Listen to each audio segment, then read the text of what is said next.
Oh, good morning, everyone. It is Monday, March 30th. What I'm about to say here is most likely going to either annoy, irritate, offend, maybe even anger some people. It's going to come off as being very judgmental. It's going to come off as, who are you to say this kind of thing. I'm just giving you my opinion mixed in with some facts. Okay? So you can shut me off right now if you don't want to hear what I have to say. That's your choice. But what I'm about to tell you is very, very important, very, very meaningful. But before I get into that, let me just say this. I was just pondering, out of all the people that I know, which by know I mean have regular communication with, talk to on the phone, text, whatever else, have some type of relationship with. If I can't meet them in person, which there are very, very few that I can, um, you know, very few. Okay, just leave it like that. I got to tell you, um, there are very, very few people I know that truly, truly get what kind of danger we're in. They, they really understand it. And not only do they understand it, they accept it. They believe it. They've settled it in their hearts, the kind of danger that this nation is in and how we have crossed that line and we've reached that point of no return. And it's actually been quite a while that that line has been crossed and that point of no return has been reached. There are few people that I think truly grasp that concept. And had no intention of doing this morning really, but received a text message um, from the somebody sent me a text, and it was a link to halturnerradioshow.com. And you know, Hal posts a lot of different articles, a lot of different things or whatever, but this one, well, let's just put it this way. For those that really, really don't understand or get or want to understand or get the kind of danger that this nation is in and our military is in, a United Nations special consultant resigned their post, and 48 hours after resigning their post, leaked the attack plans for nuking Iran. Okay? They leaked the attack plans for a nuclear plan. Some people will say, yeah, all right, let's bomb them. Let's get rid of them. Let's just end this thing like that. The people that say those things, believe those things, they don't understand war. They don't understand warfare. They don't understand asymmetric war. They don't understand, quite frankly, a damn thing. They don't get the ramifications. They don't understand the world ramifications, the global ramifications. They don't get it. They just don't get it. And it's like, well, what makes you an expert? I'm not an expert. Okay? But I do know and understand that we've crossed that line, that point of no return.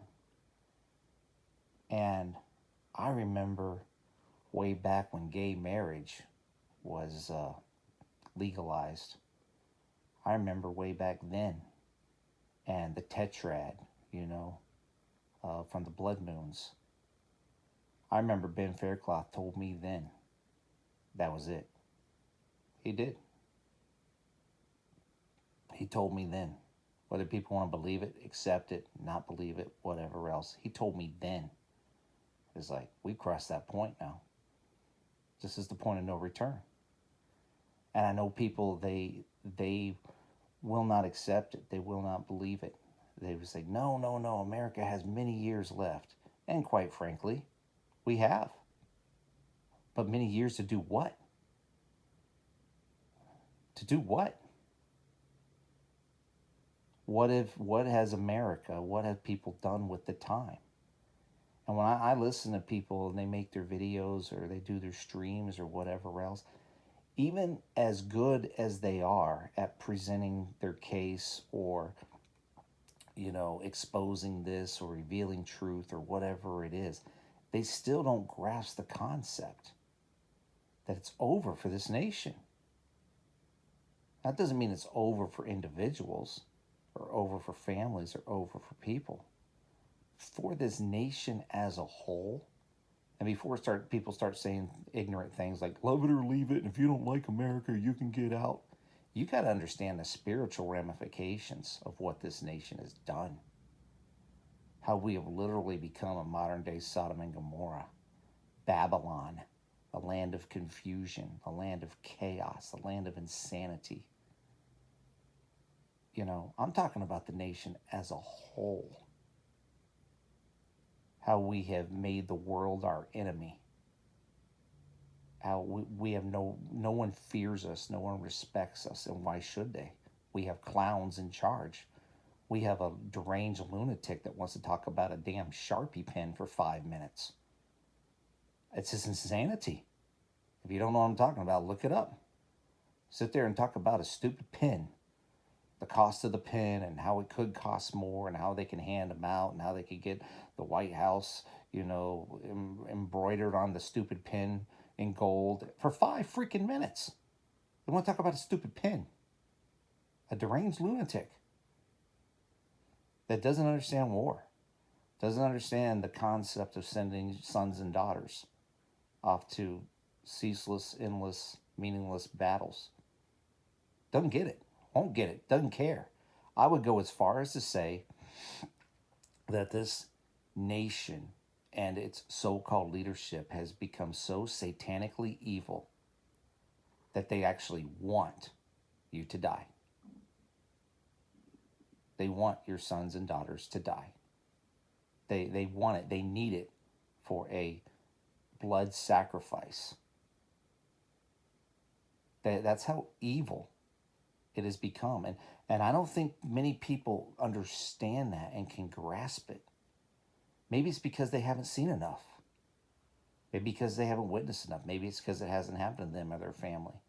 Maybe it's because, and I can't knock people, if you haven't been a police officer on the streets or, an EMT, a paramedic, somebody that has worked the streets for a living, or been on the streets and seen the satanic evil and the things that people do to each other and how they hurt each other and how barbaric and uncivilized human beings can be to each other, then I can't really blame you for not completely understanding it. However, because seeing is believing in a lot of ways. But when you see how barbaric and evil people can be toward each other, then you grasp the concept of true satanic evil. And that is what we witness on a daily basis. But people don't see it because people are in a suit and tie or behind a desk or behind a podium or on a platform or whatever, and they still can't grasp that concept. Yes, there is still goodness in the world. Yes, there are people helping other people. Yes, there are people sacrificing and giving their lives for others and doing whatever they can and in their small little world, of doing good for others. Yes. But I'm talking about as a whole, with our so-called leadership, our government, the people making the decisions for this nation, the people that are willingly sending sons and daughters, not theirs, of course, off to war and want to continue to, and want to give people opportunity to join up either willingly up to the age of 42 or take them up to that age and maybe beyond that eventually when it comes to it. And I plan, if I can today, whenever I'm able to, I'll post the link to my Substack channel for people who are interested. I posted it before, but I'll post the link again. I plan to go live soon, maybe today if I can. And I'm going to share something that will probably be the most meaningful thing I've ever shared since doing these Substack streams for almost a year now, I guess. I don't know, close to it. Doesn't seem like it, but kind of has been. Anyway, and it's about being a conscientious objector. And it's very, very interesting. Something I found that I thought was really intriguing. And it can help people. It can really help people that are currently serving, whether active or in the reserves, and uh, and people that are thinking about joining the military, or maybe have to be forced into it eventually. I don't know, but there are legal recourses. There are ways to, basically prevent people from going off to ceaseless, endless, needless, unnecessary wars and battles. And I'm going to share it. I'm going to share what I found. And I didn't even know it existed. I had no idea. And it's very interesting because being a conscientious objector doesn't mean you're a coward. It means you don't want to fight and die for a cause you don't believe in. It means that maybe you don't want to fight and die for Israel. Oh no, I said it. Yeah. Maybe you recognize that you signed the contract, you know, to fight against foreign and domestic enemies, enemies both foreign and domestic or whatever, you know, for this nation, not for other nations, you know, but for this nation, you wear the uniform of the nation that you serve, that you swore to serve and protect. That nation, the United States, not other nations. So I understand when people say, I don't want to fight and die for Israel. I get it. I totally get it. Because Israel started this war, the United States joined in, and they don't care, meaning Israel, Netanyahu, he doesn't care how many American sons and daughters go to fight and die for his war. I'm just going to say it. They take the video down, they take the video down. People don't like it, they don't have to like it. I don't care. I've been to war, as people know that have listened to me for any length of time. No, it wasn't Iraq, no, it wasn't Afghanistan, but it was still the concept of being deployed, put on the front lines, complete and total culture shock. People I'd never seen or met before in my life. They'd never seen or met me before. Very wild, weird experience. I didn't get to go with a bunch of buddies. I didn't get to go with guys I knew from the barracks or from my command. No, man, they just sent me out there to a bunch of freaking strangers. And I told people before the battle plan changed in Desert Shield, Desert Storm. I told them this on the last live stream I did. Originally it was supposed to be trench warfare, and I think they realized that this isn't going to work. So then trench warfare began running over people in the trenches, you know, so you didn't have to fight them in the trenches. All right, I mean those are facts. So this whole concept of America, yeah, we're gonna go in and we're gonna do this, and we're gonna do that, da da da da. I think we're finding that that's not true. I think we're finding that we're weaker than what a lot of people might think and believe, and that the nations of the world see that as well, and they don't have our backs, and they're not, defend. They're not on our side. You know, I mean, we've bitten off way more than we can chew. Again, I'm gonna say it. Go back and look at the messages. I share as many as I can, or go back and look at yourself. Go to Benjamin Faircloth YouTube channel and look at his messages. Look at the messages. Look at the titles of the messages. Just listen to the prophetic words for the first few minutes. You know, he warned us. He's gone now. He warned us for years. Not just him, but that was my friend. You know, that was the guy I knew. That was the guy I listened to. That was the guy I talked to. That was the guy that shared things with me. You know, so that's so yeah. I'm biased in that way because we were close. You know, so I mean, I'm gone back and I've listened to some of these messages and sermons. I'm just like, man, this is so spot on. This is so correct. Yeah, it might have been said 2, 3, 4 years ago, but it's totally correct and relevant now.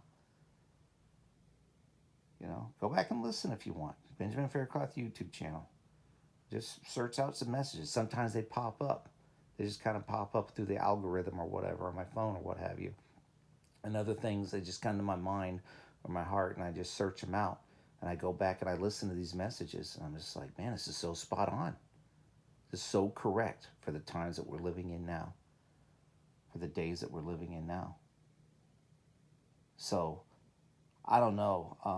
I hope people start to get it, but you know, I'm gonna share the link to my Substack. People can check it out if they want to, and maybe if I get a chance, I got a busy week ahead, but if I get a chance today, because I don't want to hold off on it too much. I've been thinking about it throughout the weekend since I found this information. I just hadn't had a chance to do any streams or whatever. Um, I'm gonna share, and actually, I did share the article a few days ago. If you go to my playlist, my education playlist, I cannot remember the name of it right now, but it's an interview with a lawyer that helps people that want to get out of this mess legally, you know, and you know through being a conscientious objector, basically saying, you know what, I'm not a coward, but I don't want to fight other people's wars. Especially I had nothing to do with them, and I didn't try to start them. You know, I had nothing to do with this. Yeah, I get it. I signed the contract. I signed the dotted line, but not for this. Not for this. And you got to remember too. I'll close it like this. A lot of these young people, like I said in my Substack, some people say, "Oh yeah, these kids today and da da da da da and all this and da da da da da." They were sold a false bill of goods. They were lied to. They were deceived. You go back, you listen to Vance, you listen to Trump, you listen to these idiots, you listen to these people lie straight out of their mouths. Oh, if you don't want to go to World War III, then a vote for Trump will keep you out of World War III. Oh, if you don't want to go to unnecessary, ceaseless, endless wars, you know, then a vote for this guy will do it. Oh, we'll keep you out of the wars. We won't send your sons and daughters. Oh, what's this that you got in the mail? Oh, well, you're going to have to go fight a war for a country that you never heard of. And people laugh and they think, oh, that's so funny. Ha ha ha. You know, yeah, they've conscripted you into this war, you know, and, you know, because, you know, you didn't vote for the right person. You didn't put the right person in. Not saying any of that mattered or not at all, except for the fact that it was just lies. Lies straight from the pit of hell. Lies from these things, these entities' mouths, you know, and a lot of people bought into it, still do, which boggles my mind, blows me away how people can still believe liars and still trust liars. I just, man, that is just, that's a sickness in itself. That's like a brainwashing and a you know, I just I don't understand myself. I mean, that's just, wow. That's just crazy that people could still believe the lies and the liars after all this time and defend it. That's the most shocking part. They defend it. It's like, wow, that's just crazy, man. But all I can say is those young people, they signed under false pretenses. They signed a contract under false pretenses. They believed that they weren't going to have to go to war. And people say, well, that's naive, that's gullible, that's this, they, you know, blah, blah, blah, blah. Bottom line is, You got 18, 19, 20-year-old kids, whatever it is, signing these contracts, you know, putting their lives and everything on the line. They didn't believe they were going to be going to war. They were told that they wouldn't. They were straight up lied to. And nobody wants to talk about this. Nobody wants to hold the people accountable that should have been protecting these young people. The boomers, the Gen Xers and so forth, and saying, hey, you're being lied to, son. You're being lied to, daughter. You're being lied to, dude, dudette, whatever. And it's just like, well, no, but people wanted to believe the mantra. They wanted to believe the lies. They wanted to, yeah, America, America, America, America, USA, USA, USA. Well, where's that gotten us now? Where's that gotten us now? And these poor young people, they're stuck. They're screwed over. They're scared. I know, I get it. I was one of them at one time. You don't know what you're headed into. It's a frightening experience. It's a culture shock. So, if there's a way out, and there is, technically, I'm going to try to help people to see it. So, like I said, I've already shared it to my Substack. I've already shared it to my education playlist. I shared it to the post. People just have to research for yourself, or just look up on YouTube Conscientious Objector video or whatever else. And you'll see that there is a way out for our young people. But it takes time, it takes effort, it takes research. Nobody's going to tell you this. You're not going to go to the JAG office, doing your last will and testament, Judge Advocate General's office, and they're going to say, oh, well, by the way, you can get out of this if you don't. No, they're not going to do that. No. You got to research it for yourself. You got to find the truth for yourself, like in everything. You got to do the homework yourself. You got to do your due diligence. Nobody's going to tell you anything. So, anyway, that's about it. If I get a chance, I'll do this. If not, today. If not, I'll try another time or whatever. But the information is out there, is my point. Like I said, people can research it yourself. Research Conscientious Objector, and videos on that, information on that, and there could be a way out. You could save your sons and daughters' lives, your grandkids' lives, or your the kid down the street, whatever else. You could really help people if you do your own due diligence and research it for yourself. If you care enough. A lot of people don't. They're just perfectly content with how things are. It's just like, wow. That drives me nuts. That absolutely drives me nuts. When I care about people, when I see people caring about so much stupid shit, it drives me nuts. I have a hard time with it. I really do. I just, because we are on the verge of nuclear war, nuclear fallout, nuclear annihilation, Holocaust, whatever you want to call it. It is what it is, folks.